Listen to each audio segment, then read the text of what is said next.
Well, welcome to another episode from Tailors with Love. Today, we're going to be talking about A Single Man from 2009, directed by Tom Ford. Costume designer for this is Ariane Phillips. Filmography boasts of Once Upon a Time, Kingsman, The Secret Service, and Walk the Line, to mention a few. This is based on the novel by Christopher Isherwood that I have not read, but Rotten Tomatoes scores this at 86% with the critics, 81% with the audience. And to talk about this film with me today is Matt Spaiser, editor of bondsuits.com. How you doing today, Matt? Hey, Pete, I'm doing well. How you doing? Real good, thank you, pal. Making his first appearance, we're going to welcome David Lowbridge Ellis, editor-in-chief, although he hates that title, of License to Quit.com. How you doing today, David? Welcome to the show. Hi, Pete. Hi, Matt. It's so lovely to be here. Yeah, I hate that title. It sounds really ostentatious, doesn't it? Really, some guy who started a website and because he was going crazy during lockdown. Basically, that's who I am. Well, for the listeners, it's me that coined editor-in-chief. I don't think David was not interested in any titles, but I had to put something at the end of his name. David, for the uninitiated, tell us a little bit about yourself, mate, and about your channel. Yeah, so lifelong Bond addict, like I presume, yeah, you guys, having written a book on the subject, lifelong Bond addict and queer. So yeah, there's two things about me. So I thought bring the two together, write it on a website, because I'll be honest, I was just getting quite frustrated that queerness didn't get written about in the context of Bond. And I know that's probably because it's like, you know, the most heteronormative sort of thing you can think of, you know, someone who goes around the world and sleeps with a lot of women. What's gay about that? Well, it turns out quite a lot. So I've ended up writing, getting on for 200,000 words about that subject in the last nearly 18, not even 18 months. And other people are joining in as well, which is lovely. And the best comments I ever receive are those along the lines of, you know, we didn't realize that other people thought about Bond in the way we did. And it's great that that other people are joining in now. So yeah, very happy with how it's gone. Oh, mate, well done. Listen, as a side note, I invited David on to the show because I liked his stuff. And I was trawling through your Instagram page trying to find your name because it's not in the bio. And I felt like just kind of a day before, I was like, oh, shit, I don't know the dude's name. And then he just goes, well, David just says it's a channel for everyone. You know, I'm not here to kind of take ownership. So love the modesty about you, mate. And thank you. Let's crack on with the film review. A Single Man, Matt. Maybe talk about your initial thoughts. We'll get to the suits in a minute, but just your initial thoughts and overall feelings on the film itself. Yeah, I watched it first, probably not long after it was released, and I really loved it. I thought it was a very moving story, a very engaging story. I mean, and I was just so impressed with how Tom Ford directed the film. You know, I mean, I always think of him as he's always just trying to do like the best he can with everything. He has like the highest standards, and I know his clothes are made to the highest standards possible, and he brought that to this film. I think he just tried to do the best he could in every way, and he hired great actors, the best actors, the best costume designer. He tried to do everything like just top, and I think he succeeded. Yeah, and this is his directorial debut, right? I think this was his first film. How many has he done? He did Nocturnal Animals anymore, or just these two? I think that's it. Okay. Yeah, I think that's it to date. I'm not sure he's even working on anything at the moment, but yeah. Working on his skin. Another bath. Sorry, that was low. Yeah, lots of baths. David, maybe your thoughts, initial thoughts and kind of overall feelings in the film. I saw it not that long after release as well. I bought the Blu-ray version of it as soon as it came out because I wanted to see it, but it was on quite limited release around where I live. I'm sure it was in bigger city areas. It was on longer release, but I wanted to see it because it was a film about a gay man, and I barely knew anything about Tom Ford at that point, to be perfectly honest. I've since read up quite a lot about his life, and I, you know, as I think you've seen this, I did an article where I referenced your book actually, about Tom Ford and how he's a really good fit for Bond, and I think that was my only understanding of Bond, that he had, of Tom Ford, that he had that connection with from Quantum of Solace onwards, but. So it was more to do with the fact that it was a film about a gay man, because there aren't that many films made about gay men. There are more now than there were when this film was released about a decade ago, but there weren't. And I connected with it on a lot of levels, and the style is really conspicuous. And I really wish I had the kind of the knowledge to unpick that style. And that's one of the things I'm most excited about doing with you guys, because I notice things about the filmmaking style, but in terms of the clothing particularly, I feel quite at sea. I know he's wearing an amazing brown suit, which I know we'll get to momentarily, but coincidentally, I own a brown suit that is exactly that color. So I think subconsciously that's been working its way in my head ever since I saw this film. Let's have a look at the suit, shall we? That is prominent for the first hour of the film. I picked up a little bit of IMDb trivia. And it says, in an interview with Terry Gross, Tom Ford explained that he created a backstory for George's suit. George, played by Colin Firth. He decided that George would have had it custom made on Savile Row on a trip home to England, which informed its cut and colour. He also decided that the suit was a few years old because the old school British people of wealth tend to be thrifty with clothing. Ford put a label on the inside of the suit with George's name and 1957, the year it was made. Matt, thoughts on the suit? It's a very it seems like a very fresh suit for 1957. It actually looks more to me like a typical suit that would have been from the time that the film takes place in the early 60s. It really, to me, actually looks more like what was very common in the early 60s in London.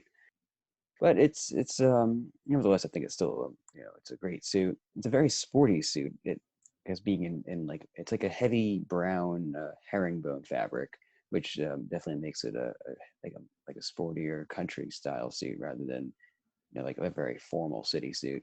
So I like, what I like about that is it makes the character look more relaxed. It definitely fits his profession. So I think it's a great choice. It looks great on him. So it's a 2-button suit. It has leather buttons, they give it that sportier look, and it also has swelled edges on the lapels that make it look sporty. The lapels are very narrow, which was very different for Tom Ford at this time in 2009. He was doing the wide lapels, and he still does, but this is like before Skyfall. So, and I think this suit actually it's like a precursor to what Daniel Craig would go on to wear in Skyfall, with narrow lapels, with has a short single vent, has these gently slanted pockets with narrow flaps. So those things are all like things that we would see on Daniel Craig in Skyfall, and the shirt with the tab collar, that's something also that we would see in Skyfall, but it started here. That's like a very 60s style that we're seeing. But now, one thing that stood out to me is that didn't seem like it went with the Savile Row 50s thing, was that the trousers from the suit have a flat front. Now, most Savile Row trousers from this time would have had double forward pleats. So, I mean, American suits would have more likely had flat fronts during this time. But that's something that I think is a little that kind of goes against the story behind this suit. But it makes them look more, fashionable for the time that the film was made. So I think they look good. The leg isn't too tight, but it's a narrow leg. Sorry to jump in here. I feel like the Tom Ford, who is credited at the end, quite obviously, of making and providing the wardrobe for Colin Firth, he couldn't really have a kind of bulky, heavier fabric 50s suit on someone that's going to be the main guy throughout the first hour of the film, I just don't, because otherwise then it's got to be very, very period piece for the men. I mean, it's quite period for the women with the 60s, but it's going to look like the audience needs to see someone a bit more modern, needs to see that he's kind of Yeah, present with his wardrobe. yeah, yeah. He definitely looks modern. I mean, he looks modern for the time that the film was made, but it still fits in, I think, with that early '60s look. Yeah. So I mean, the suit is heavier than your typical suit today, but it's not a very heavy suit. It's not a heavy like fabric by 1950s standards by any means, but it's definitely a bit heavy for today, and that kind of comes across. So it makes him look, he has that professorial look, but also like still looks like a modern man. Mm. It's kind of done both. I find it so fascinating that you notice, obviously, you would, it's your, life.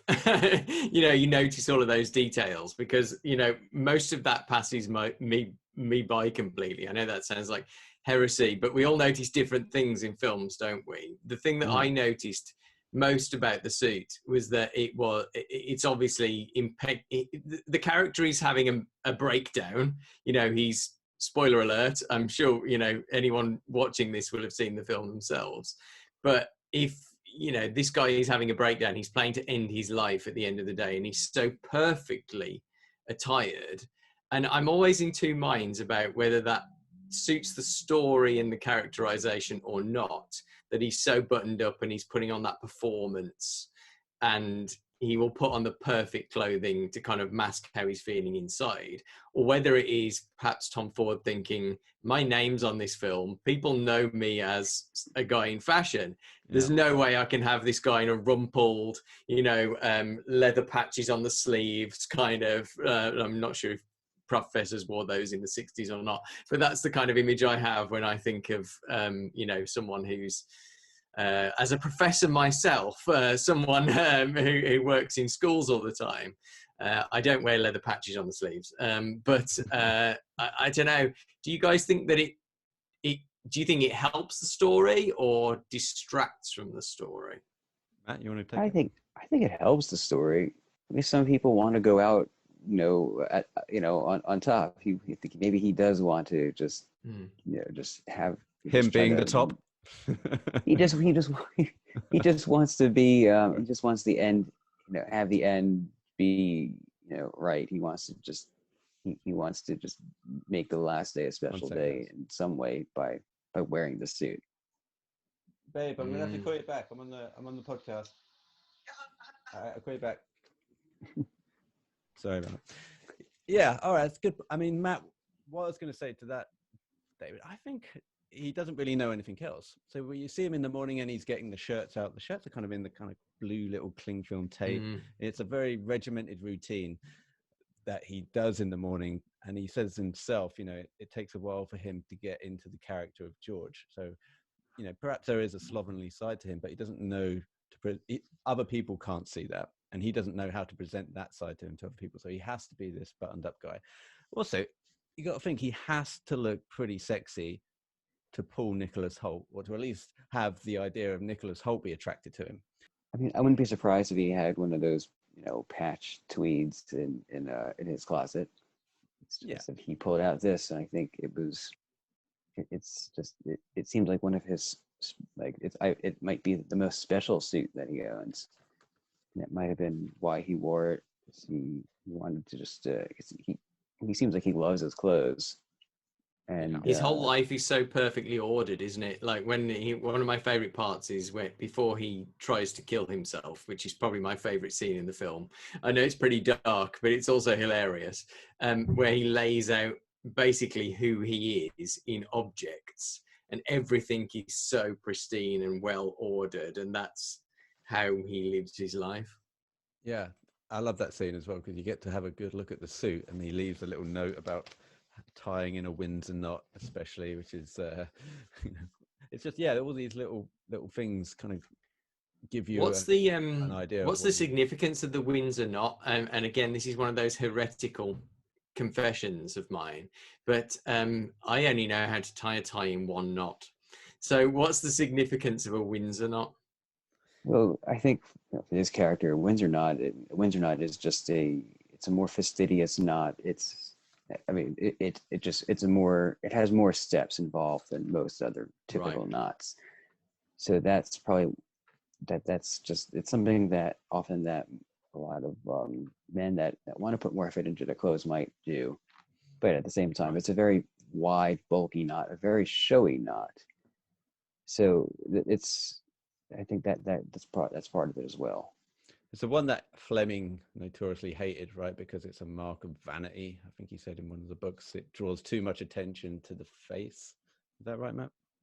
Yeah, it definitely does that. But like Sean Connery preferred to tie a Windsor knot in his own life. So Yeah. and Sean Connery wasn't even that much into clothes. It might just been what he was taught. Some people often just tie whatever knot they're taught as a child. I was taught to tie a four-in-hand knot. And Sean Connery was probably tied to tie a Windsor knot by someone in his life. Mm. Let me just get rid of the cat.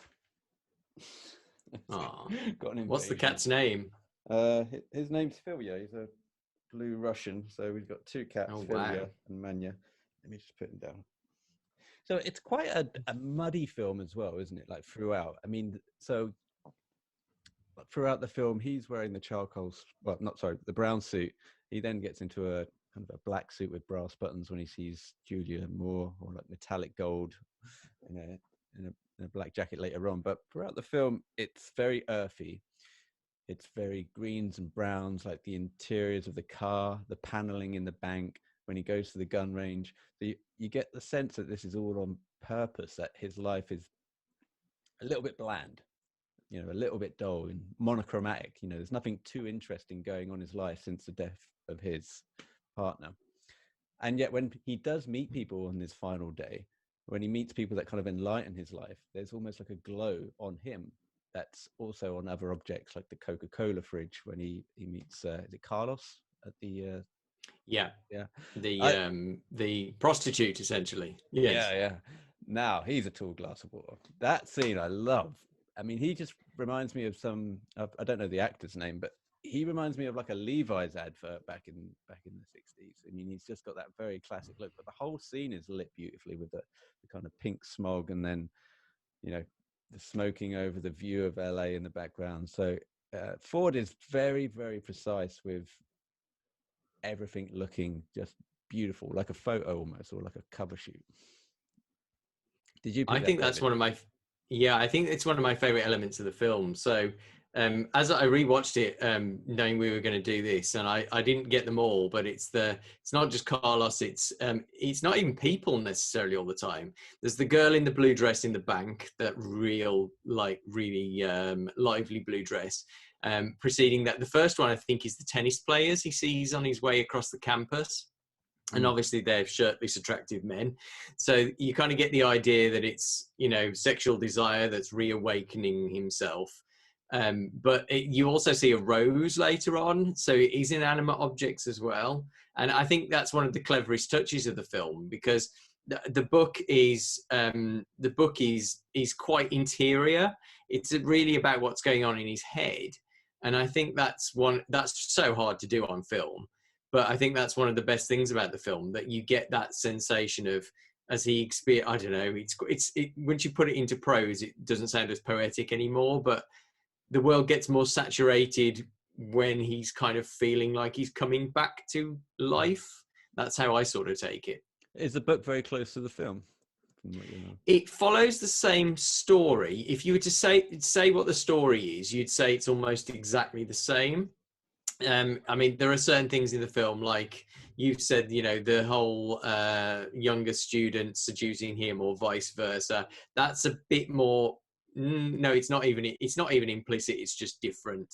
And so it does. If you were to lay out the story, it is virtually the same, but it's the way the story's told. So as I say, it's a lot more interior, and even to the point that, like in the film, it's obvious that he has died at the end.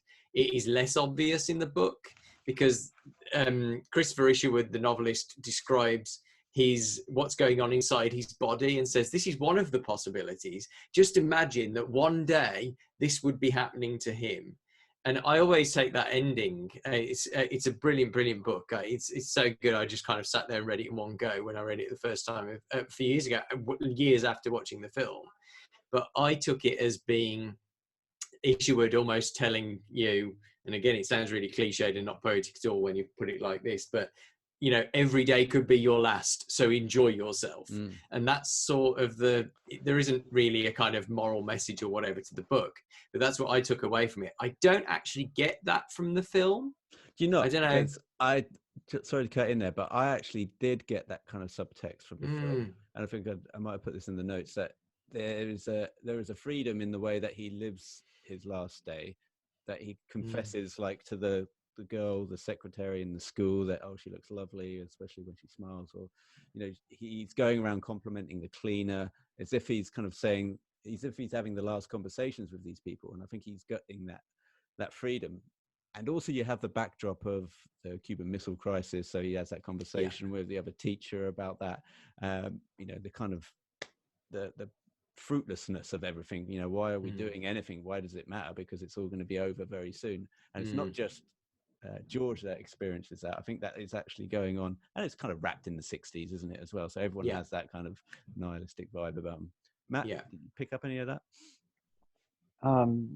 Yeah, I mean, I probably my first I think thoughts about the film are the stylistic aspects that you had brought up initially, Pete.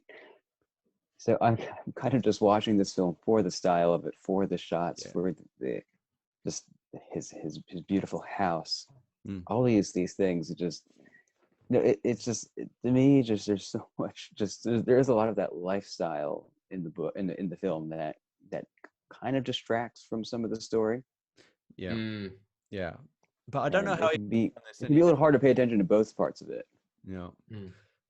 Guys, we've only got a couple of minutes left. I'm sorry that we've come short on time here.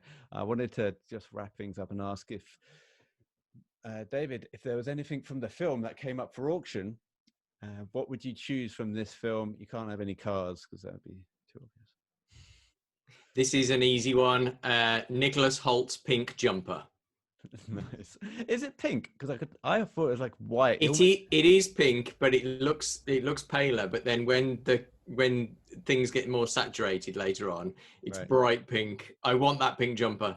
Nice shout, Matt. For you.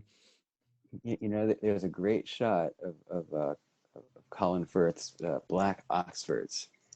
Yeah. He wears, and those shoes just look perfect. Yeah. Like, I mean, I have a great pair of black Oxfords, but those look a lot better, and those might be my just like the perfect shoes to wear with a suit. Good shout. I'll probably have the nude photo of is it Matthew Good? Matthew Good. Matthew Good, yeah. Just to have on the mantelpiece there. Yeah. If anyone comes around and asks, I'll be like, "Oh, Matthew sent that one." Confuse the guests.